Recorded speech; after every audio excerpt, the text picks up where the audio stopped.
Welcome to telugupopular.com. ఒకప్పుడు 1990స్లో 87లో మనం చూసాం ఒక కమెడియన్ని అండ్ దాదాపు మోర్ దాన్ 200 మూవీస్ మనకు అందించారు as a great comedian artist లాగా. తను నన్ బట్ మన గుండు హనుమంతరావు గారు అండ్ ఈవెన్ తనకి 3 నంది అవార్డ్స్ కూడా వచ్చాయి. తనతో మనం ముఖాముఖి చేసుకుందాం, తన జీవితం గురించి తెలుసుకుందాం. తను అసలుకి మూవీ వరల్డ్లో నుంచి ఎందుకు వెళ్ళిపోయారు, టీవీ సీరియల్స్లో ఎందుకు వస్తున్నారు, ప్రస్తుతం తను ఏం చేస్తున్నారు, తన లైఫ్ గురించి everything we will come to know now.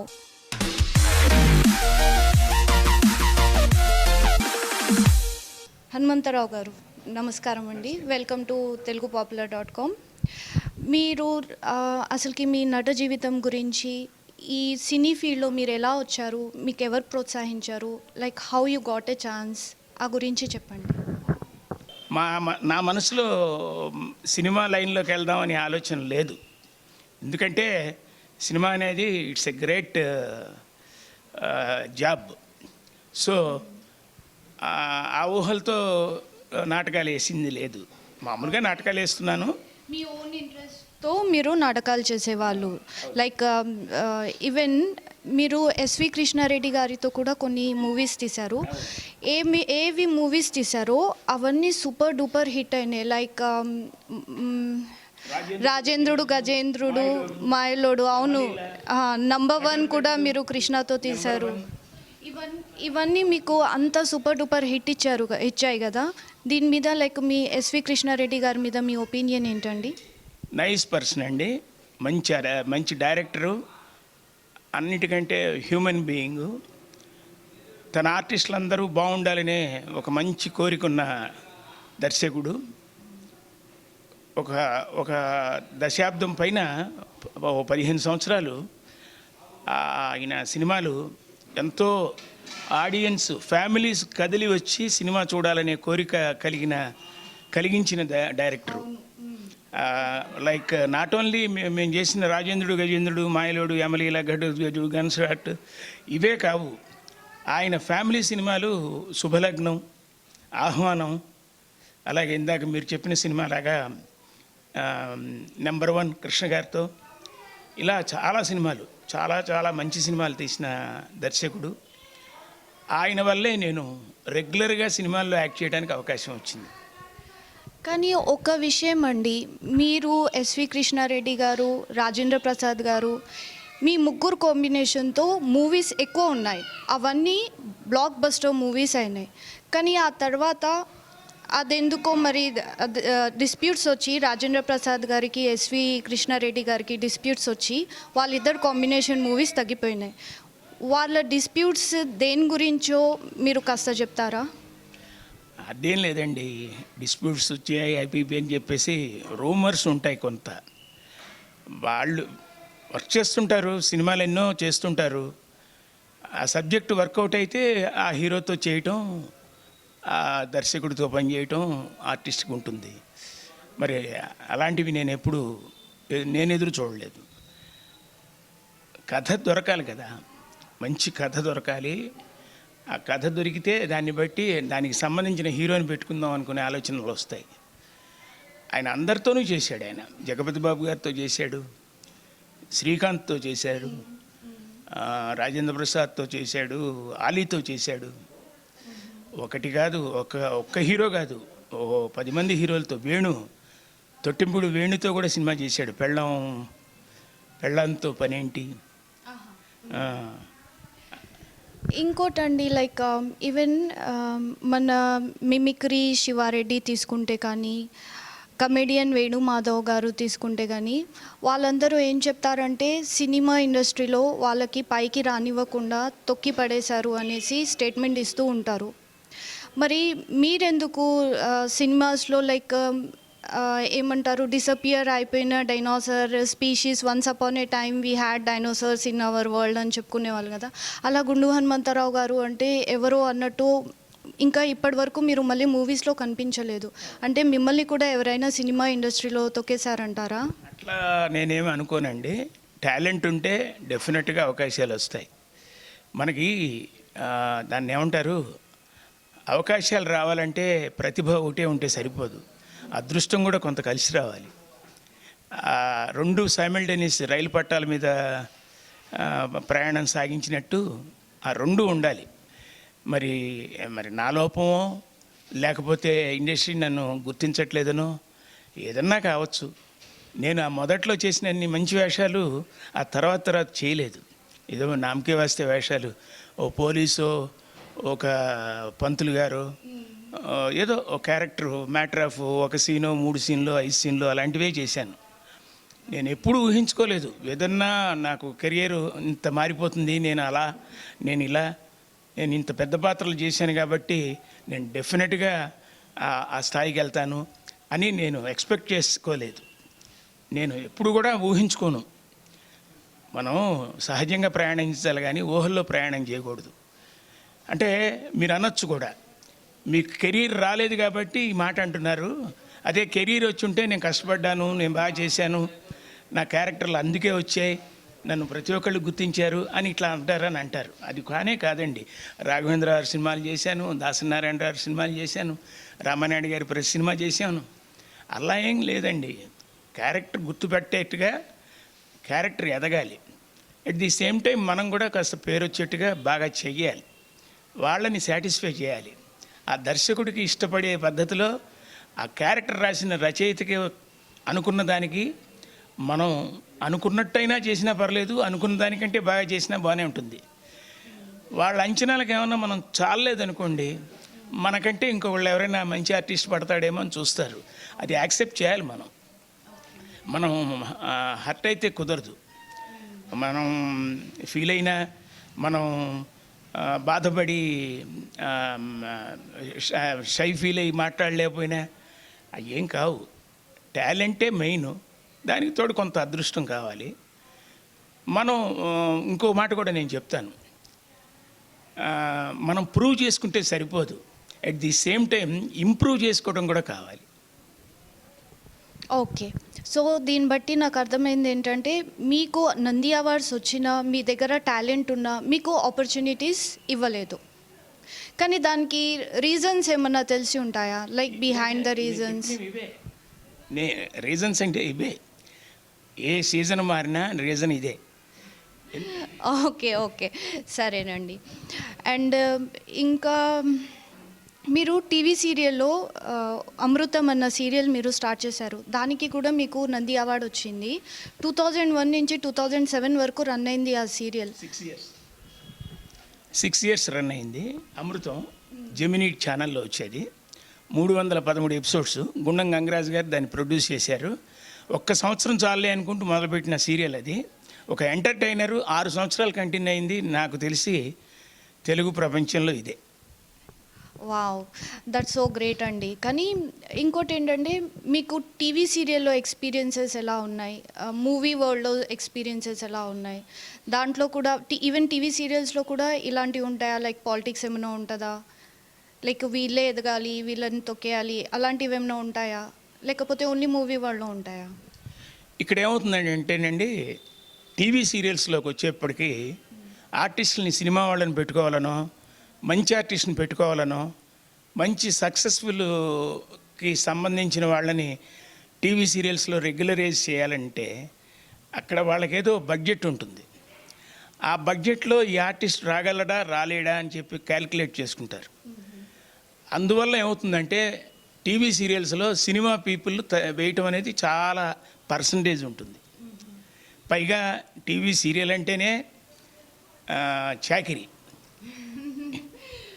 Morning మొదలెడితే నైట్ దాకా గ్యాప్ ఇవ్వకుండా షూట్ చేస్తారు. వాడికి ఏదైనా మంచి రెమ్యూనరేషన్ ఇచ్చి వేషం వేయిస్తే వాడిని బట్ట చాకలి బండి మీద ఉతికినట్టు ఉతుకుతూనే ఉంటారు. ఓకే, మీరు మీ పర్సనల్ లైఫ్ గురించి చెప్పండి. లైక్ మీకు ఎంతమంది పిల్లలు, వాళ్ళు ఏం చేస్తున్నారు, వాళ్ళు ఎందుకు సినీ వరల్డ్లో రాలేదు, లైక్ వాళ్ళు ఇంట్రెస్టెడ్ లేరా, లేకపోతే మీరు సపోర్ట్ చేయట్లేదా? నాకు ఒక అబ్బాయి, వాడు మెకానికల్ ఇంజనీరింగ్ ఎంఎస్ చేశాడు డెట్రాయిట్లో. ఈ మధ్య నాకు ఒంట్లో బాగుండకపోతే ఇండియా వచ్చేసాడు. అయితే నా కోసం, నా ఆరోగ్యం బాగుండటం కోసం తను జాబ్ చేయడానికి ఇక్కడ ఇండియాలోనే జాబ్ చేయడానికి ఉన్నాడు. ఇక సినిమాల్లోకి ఎందుకు మీ అబ్బాయిని ఇంట్రడ్యూస్ చేయలేదా అంటే, సినిమా అనేది ఎంత కష్టమో నాకు తెలుసు, వాడు చూస్తున్నాడు. సో సినిమాల్లో అనేది ఎంటర్ అవ్వడం అనేది గొప్ప విషయం కాదు. ఒక సక్సెస్ ఉంటే సరిపోదు, రెగ్యులర్ సక్సెస్లో ఉండగలిగితేనే సినిమా. సో నేను ఫోర్స్ చేస్తాను, నేను తన్ని కోరిక పెంచితేను ఆ సినిమా ఆలోచన వస్తుందనుకోవడం పొరపాటు. అది వాళ్ళకు ఉండాలి. సినిమా లైన్లో ఉండాలంటే ఆ ఎంథూజియాజం వాళ్ళకు ఉండాలి, మనం చెప్తే వచ్చేది కాదు. ఏమంటారు? కరెక్టేనండి. అండ్ ఈ కాలం సినిమాలు మీరు 25 ఇయర్స్ బ్యాక్ మూవీస్లో వర్క్ చేసేవాళ్ళు కదా, ఆ టైంలో మూవీస్కి ఈ టైంలో మూవీస్కి మీరేమన్నా డిఫరెన్స్ చూస్తున్నారా?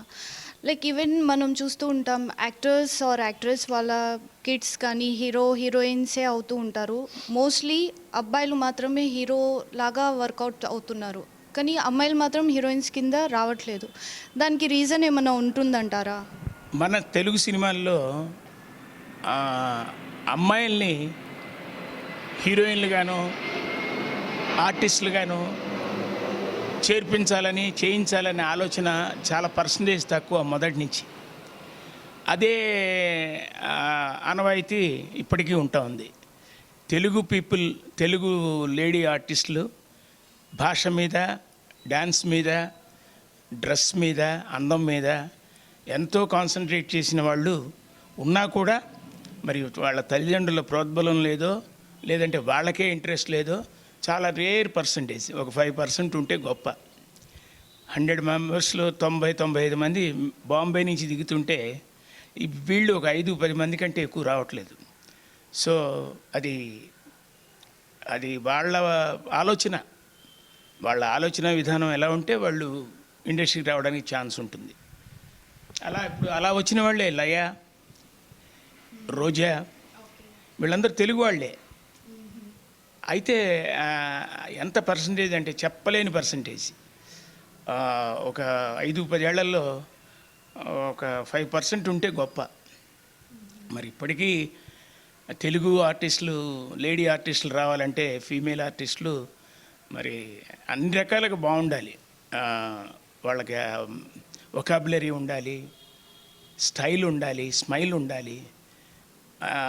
Comparative with other artist, Kajol కావచ్చు, శ్రియా కావచ్చు, త్రిష కావచ్చు, ఎంతోమంది హీరోయిన్స్, ఇప్పుడున్న అమ్మాయి అనుష్క, వీళ్ళందరూ ఉన్నారే, వాళ్ళ నుంచి ఇన్స్పిరేషన్ తీసుకోవచ్చు కూడా, తప్పేం లేదు. నేను ఆ అమ్మాయిలా చూడమంటారు ఏంటి, నా స్టైలే వేరు, నేనే వేరు అని అనుకుంటే కాదు, అదేం కాదు. వాళ్ళంతా ప్రూవ్ చేసుకున్న ఆర్టిస్టులు. ఒక 5 సంవత్సరాల నుంచి, 10 సంవత్సరాల నుంచి, ఇంకా 15 సంవత్సరాల దాకా ఆ కెరీర్ని కాపాడుకున్న వాళ్ళు ఎంతోమంది ఉన్నారు. సౌందర్య ఎంత మంచి ఆర్టిస్టు. అందువల్ల వచ్చే అమ్మాయిలు కూడా కొంచెం ఆలోచించుకోవాలి, మనం సాటిస్ఫై చేయగలమా, మనం ఆ క్యారెక్టర్ని పండించగలమా అనుకుంటూ ధైర్యంగా దిగాలి, భయపడితే ఎలా. ఇంకో విషయం అండి, లైక్ ఏమంటే కమెడియన్స్ నిజ జీవితంలో వాళ్ళకి మధ్య హెల్దీ రిలేషన్ కానీ హెల్దీ గ్రూప్ కానీ లేదని వింటూ ఉంటాం. దీని మీద మీ అభిప్రాయం ఏంటండి? మా మధ్య ఎప్పుడు అలాంటి ప్రాబ్లమే రాలేదు. ఎందుకంటే అందరి ఆర్టిస్టులకి పనులు ఉన్నాయి. ఫుల్ లెంత్ రోల్స్ ఉన్న వాళ్ళు ఉన్నారు, యావరేజ్గా చేసే ఆర్టిస్టులు ఉన్నారు, ఎప్పుడు ఏదో సినిమాలో కనబడే వాళ్ళు ఉన్నారు. కాబట్టి ఒకళ్ళ మీద ఒకళ్ళు ఏడ్చే పరిస్థితి లేదు. అందరు ఆర్టిస్టులకి పనులు ఉన్నాయి. కాకపోతే ఎప్పుడైనా పనులే దొరకనప్పుడు అరే మనం ఏంట్రా ఖాళీగా ఉన్నాం, అందరూ బాగా చేస్తున్నారనే బాధ ఉంటుంది ఆర్టిస్ట్కి, అది నిజం. అంతేకాని అన్హెల్దీ రిలేషన్షిప్ లేదు, ఉండదు కూడా. ఎందుకంటే ఎవరి టాలెంట్ వాళ్ళదండి, ఎవరి కష్టం వాళ్ళది, ఎవరి ప్రయత్నం వాళ్ళది. ఎవరినైనా సరే ఇండస్ట్రీ అమ్మ, తెలుగు సినీ పరిశ్రమ తల్లి అందరికీ అన్నం పెడుతుంది. అమ్మ ఎవరికి పార్షియాలిటీ ఉండదు, వీడికి కాస్త 4 ముద్దలు పెడదాం, వాడికి వస్తే కడుపు నిండా పెడదాం, అదేం ఉండదు. తిన్నదానికి మనం పనిచేసి ఫలితాన్ని ఇవ్వగలిగే కొడుకుగా ఉంటే చాలు. మీరు తెర మీద ఇంత హాస్యం పండిస్తారు కదా, తెర వెనకాల కూడా మీరు నిజ జీవితంలో రియల్ లైఫ్ టైంలో కూడా ఇంతే హ్యాపీగా ఇంతే కామెడీ చేసుకుంటూ ఇలాగే గడిపేస్తారా? ఉంటానండి. ఫ్రెండ్స్ అందరితో ఎక్కడైనా కలుసుకున్నా, లేకపోతే షూటింగ్స్లో సరదాగా నేను చిన్న చిన్న వర్డ్స్తో ఒక మార్చి కాస్త చెప్పడం అలవాటు నాకు. నానీస్ అంటారు వాటిని. ఎలాంటిదంటే అందరితో అంటుంటా సరదాగా, ఉప్పు కారాలు కొంచెం తగ్గించి ఉపకారాలు కొద్దిగా పెంచండి అంటాను. బాగుంది. ఉప్పు కారం తగ్గించి ఉపకారాలు పెంచండి. ఇదేదో బాగుందండి. హెల్త్కి బాగుంటుంది, మనం చేయాల్సింది గుర్తు చేసుకున్నట్టు ఉంటుంది. అట్లా. మీరు ప్రస్తుతం ఏం చేస్తున్నారండి? ప్రస్తుతం ఆరోగ్యం బాగు చేసుకున్నాను, ఇంకా బెటర్ అవుతున్నాను. ఈ పరిస్థితుల్లో ఇంకా 1-2 ఆఫర్లు ఏదో ఒకటి వస్తుంటాయి నాకు. వచ్చినవి చేస్తుంటాను. టీవీ చూస్తుంటాను అందరిలాగే, పేపర్ చదువుతాను, బుక్స్ చదువుతాను, మూవీస్ చూస్తాను, సినిమా థియేటర్స్కి వెళ్ళి చూస్తాను. ఏదైనా సంస్థలు పిలిస్తే గెస్ట్గా వెళ్ళి మాట్లాడతాను. నాకు రిలీఫ్ ఉండాలి కదా. అసలు టోటల్గా ఇంట్లో ఉంటే ఏం బాగుంటుంది, వర్క్ చేయాలి. అంటే మీరు ఈ కాలం మూవీస్ కూడా చూస్తూ ఉంటారని చెప్పారు కదా, అంటే మీకు చాలా డిఫరెన్స్ కనిపిస్తుందా అండి? లైక్ ఈవెన్ కమెడియన్స్, ఈ కాలం కమెడియన్స్ చాలామంది వస్తున్నారు సినీ ఫీల్డ్లో. వీ కెన్ సీ రెగ్యులర్లీ ఒక్కొక్క సినిమాలో కొత్త కొత్త ఎంట్రీస్ వస్తున్నారు కమెడియన్స్. వాళ్ళ కామెడీ ఎలా నచ్చుతుంది మీకు? నచ్చుతుందా, లేకపోతే ఇంప్రూవ్మెంట్ కావాలా వాళ్ళ దాంట్లో, రియాలిటీ ఉందా వాళ్ళ షోస్లో అని? అందరూ బాగా చేస్తున్నారు. అందరూ కూడా బాగా ఎక్స్పర్ట్లాగా టాలెంట్ని ఎలాగా మనం ఇంప్రూవ్ చేసుకుంటే, టాలెంట్ని ఎలా ప్రదర్శిస్తే థియేటర్లోంచి మనకి రెస్పాన్స్ వస్తుందో, చప్పట్లు వస్తాయో అన్న ఆలోచన అందరిలోనూ బాగా డామినేటింగ్గా ఉంది. తెలుసు వాళ్ళకి. ఒకళ్ళు చెబితే వాళ్ళు ఇలా యాక్ట్ చేయాలి, అలా యాక్ట్ చేయాలి అని చెప్పాల్సిన పని లేదు. వాళ్ళ అబ్జర్వేషన్ ఎక్కువైంది. వాళ్ళందరూ టోటల్ కామెడీ ఆర్టిస్టులే కాదు, క్యారెక్టర్ యాక్టర్లే కాదు, టీవీ ఆర్టిస్టులే కాదు, సినిమా ఆర్టిస్టులే కాదు. మన సునీల్ దగ్గర నుంచి వెన్నెల కిషోర్, రాజేష్ సత్యం, మన సప్తగిరి, వీళ్ళందరూ, అంటే వాళ్ళనే చెప్తున్నానని కాదు, ఆ తర్వాత వస్తున్న ఆర్టిస్టులు, జబర్దస్త్ ఆర్టిస్టులు మొత్తం అందరికి కూడా వాళ్ళకి ఇచ్చిన వేషాలని న్యాయం చేకూర్చడానికి చాలా బాగా చేస్తున్నారు. చాలా చక్కగా కష్టపడుతున్నారు. కాబట్టి వాళ్ళందరూ టాలెంటు ఉంది కానీ ఇంకా బాగా చేస్తే బాగుంటుందని చెప్పడం కూడా కరెక్ట్ కాదండి. ఎందుకంటే యాక్ట్ చేయడానికి తగ్గట్టుగా రైటరే అంత బాగా రాస్తున్నాడు. రైటరే అంత చక్కగా రాస్తున్నాడు, చాలా బాగా రాస్తున్నాడు.